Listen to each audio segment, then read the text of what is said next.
Hi everyone, it's Gina. Thanks so much for stopping by. And I want to say a special thank you for all of those who have left messages for me. Some of your messages are just so very nice and I really appreciate it. It makes me feel good. The information and videos I put out are useful to people and that you enjoy them. So I really just want to say a big thank you to all of you who do leave messages. It's so awesome. Now today I thought we would make some little bookmarks.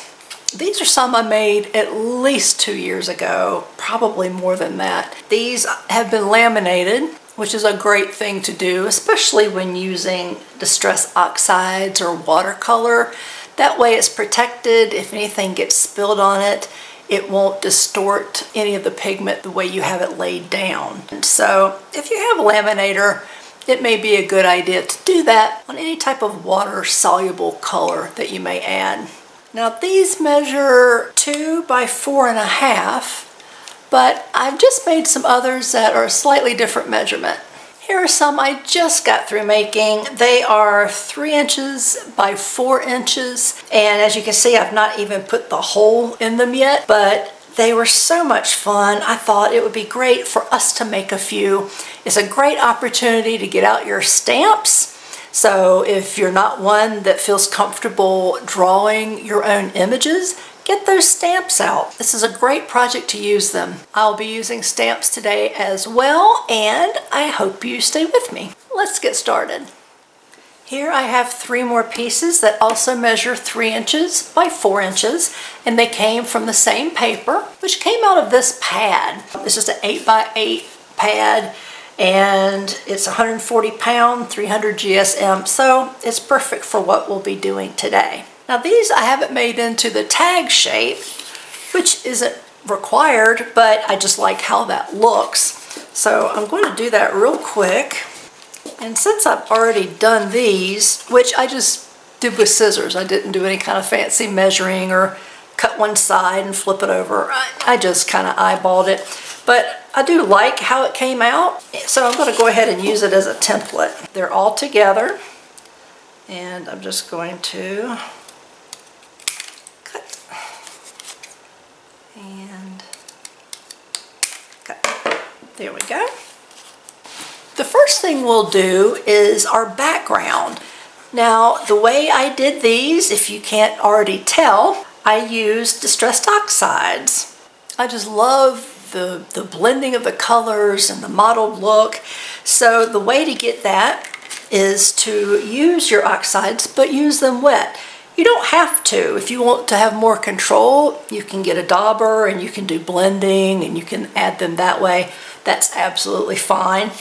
But I think it's fun to use them wet and just kind of tap it and drag it, because you just don't know what you'll end up with, and that's part of the fun. So I'm going to get a few colors. I've got the Fossilized Amber, Faded Jeans, Rustic Wilderness, maybe some Rusty Hinge. You can use whatever colors you like.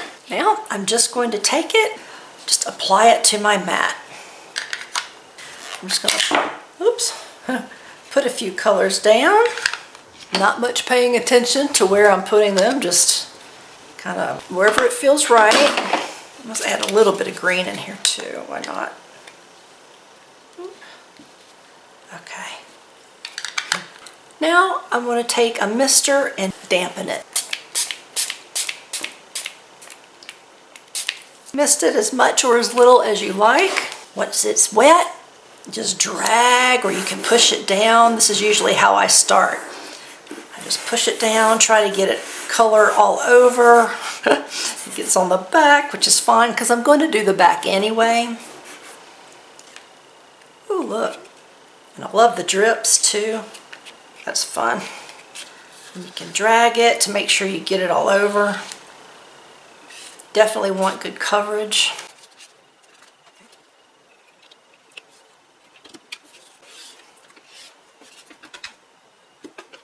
Just do whatever you want to and see what effects it comes up with, and just see what you like. Oops. I'm trying to get this little area right here and it just does not want to get covered. Let's see. There we go. It turned a little bit muddy here, but I'm okay with that. Oh, look at that great color. Oh, I love it. I have more to do on the back, but I'm going to set that aside for a minute and let it dry and just come in with more color. Maybe let's just do blue and green on this one. And let's spritz it. And here we go.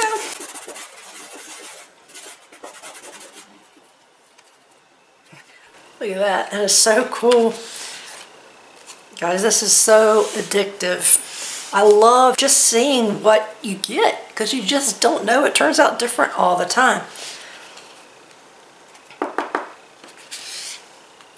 Okay, that's pretty good coverage.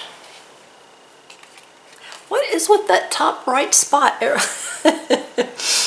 Maybe it's how I'm holding it. I don't know. But I have a hard time getting that one little spot to cover. Ah, cool. Oh, I love that one. Okay, let's let that dry. I got one more. We'll focus on some yellow and some orange. And you know what? Let's come in with some walnut stain. Why not? Just around the edges. Maybe a little more yellow. Okay. Spritz. Here we go.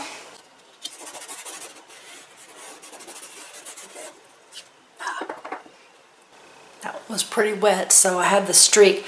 I can try to let it run and maybe keep the streak, but if you just smush it around, see, it kind of spreads it out and you might not have that actual drip spot. Just depends on what you want.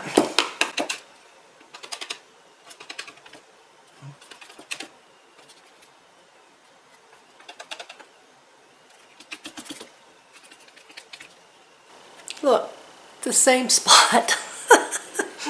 That cracks me up. Like what? Seriously, what's going on? All right. That's so funny. I'm going to put this one up to dry. I think I'll just take a piece of paper, something that printed funny, and I'll just see if I can't soak up the rest of the ink. I hate wasting any amount of ink. You're bound to use it for something at some point. There, cool. All right, this one is still damp, but it's mostly dry. It's dry enough to where my touching it isn't going to move the pigment. So I want to go ahead and finish the back. I'll try to keep with the same colors. You could do something completely different, of course, but I like to keep with the same colors on the back that I used on the front. I used my heat gun, so I helped the drying time just a little bit. But let's see what we've got. So here are the fronts. Let's see the backs. If you want something just a little more muted, that's good. Oh, it's softer, but I think I like that side better.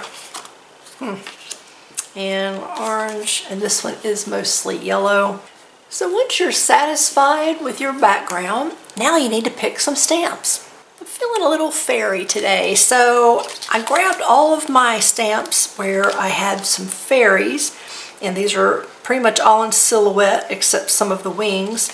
I'm going to see if I can come up with an interesting composition, kind of mixing and matching with some of these stamps. All right, I'm going to start with this one. Now I'm going to put something down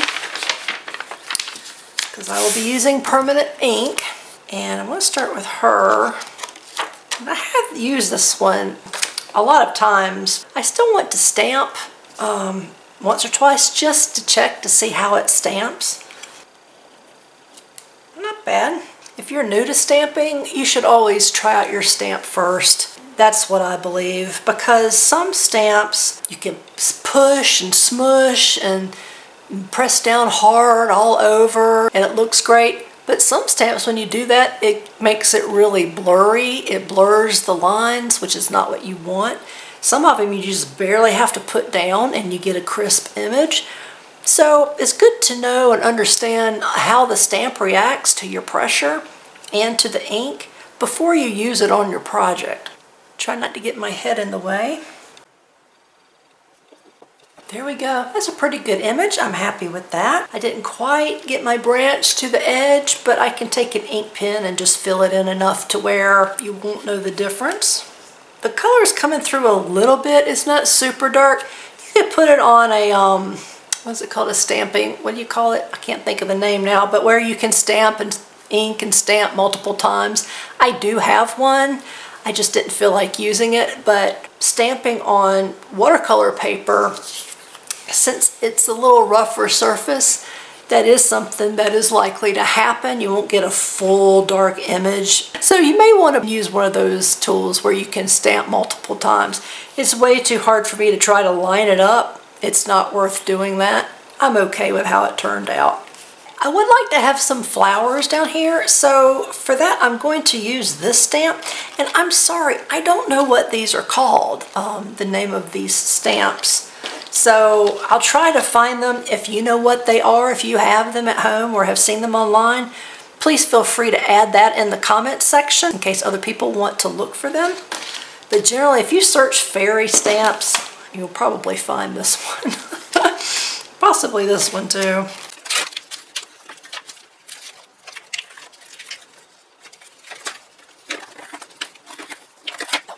Considering how hard that was to get off, I don't think I've ever used this stamp. So knowing that, you really want to, I don't know if oil up is the right word, but when it's really new and clean and super clean like that, you really just kind of want to, I don't know, grimy it up just a little bit, because what that'll do is help the ink stick to the stamp. So I will definitely need to do some tests with this one first. Sometimes it takes using a new stamp a few times before you're able to get a really nice, full, clear image. I'm just going to put some ink on it. I got a pretty good image on the last one, partly because I had inked it a few times and partly because I'm using this bigger ink pad that I think just has more ink. I just want it to show at the bottom. I don't want it to go too high because I want to have some space between the bottom of her feet dangling from the branch and the tops of the flowers.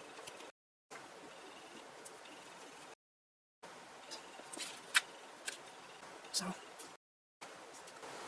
okay. Well, that's cute. Yeah, I like that. To add a sentiment to this one, I am going so old school. This is a stamp I got that it's Hampton Art. I got it from the dollar store like 5 or 6 years ago. $1 just to have the variety of sentiments was an amazing deal. So I'm going to go with Thinking of You. Because when I look at this picture, it just seems to go. You know, sitting on a branch, maybe in the late evening, just looking out over nature and just thinking of somebody.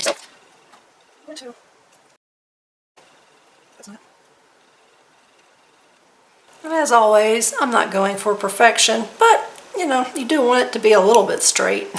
Let's see how it stamps. Oh, great. That's awesome. Okay. Look how sweet. So there's still room to put a hole and to add a little tassel if you like. And to finish this side up, I'm just going to ink around the edges, of course.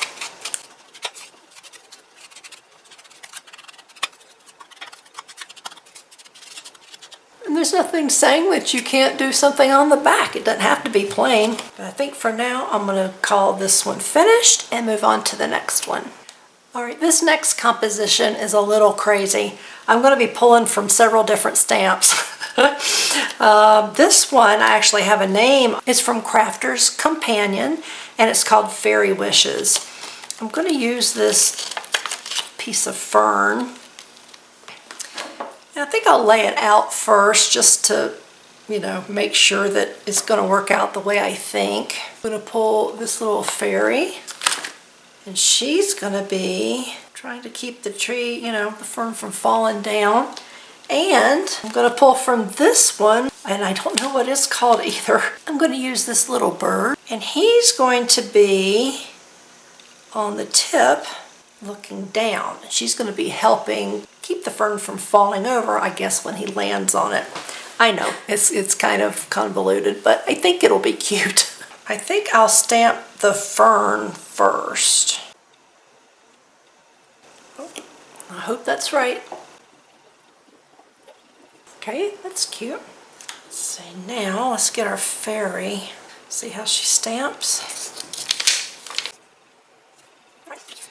So her hand is kind of open. Gosh, look at my fingers. Her hand is kind of open, so it may look a little odd, but that's okay. If I can get her hand up here into the branch, I think it'll be okay. Oh well. Sometimes you just gotta go for it. Where's my little bird? Let's see. This one I can't push down real hard. Okay, that's a little silly, but that's okay. And for the sentiment, I've got this one. It's about thanks and thankful. And I'm going to use this thankful and put it up here and pair it with for your kindness. This is another reason why it's important to stamp first. I stamped the for your kindness and it looks like it's missing an S. I don't know where it is. I don't know, though it's there for the on the outline of the stamp, but the stamp itself only has one S that only partly shows up, and it's missing the other S. So I'm not going to be able to use this one. Instead, we could do thankful for sweet friends like you. I mean, that's sweet too. I just hope it fits. That barely fits. Maybe I should just do thankful for sweet friends. I'll just have to cover that up. Be really careful and not ink it. We'll see how that goes. It looks like some of the stamp is missing. I'm not very pleased with these stamps. As you can tell, I haven't used them. I have used that one, but I haven't used any of the words. And I know it's kind of looks like it has the style where like parts of the word are missing, parts of the letters I mean, but I don't know, I'm a little disappointed, especially kindness. I mean, it doesn't even spell the word correctly, so that's a problem. But this was a little kind of an odd bird anyway. It just shows you some ideas work out great and some, you know, they aren't all winners. But let's see, I might can help this just a little bit. And maybe I can color in our bird. Some of the fern I can add a little accent to. I got these markers. I believe these were my daughter's actually. And since I already stamped the fern, I can kind of just practice and see what it looks like. I want to use the bright green.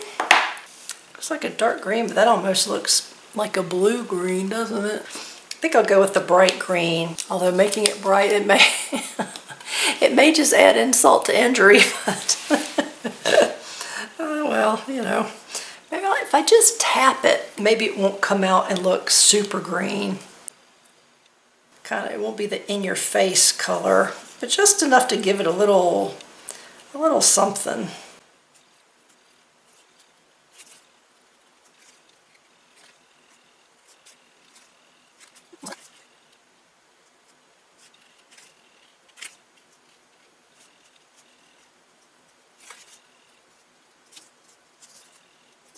Kind of nice. I like how that turned out. That's really red. Now let's go for it. Why not? Take a black marker and just kind of find the stem of this fern.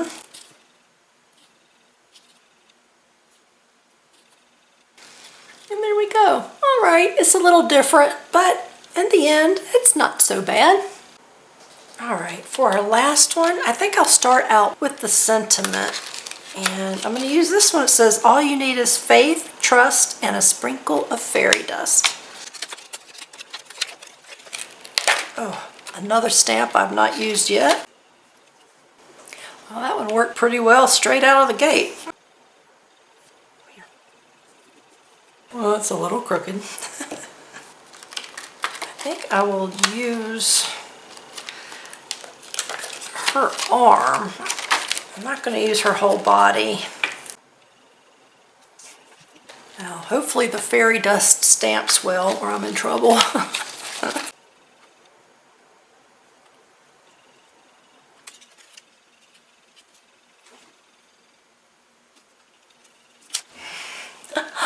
Yay, I like that one.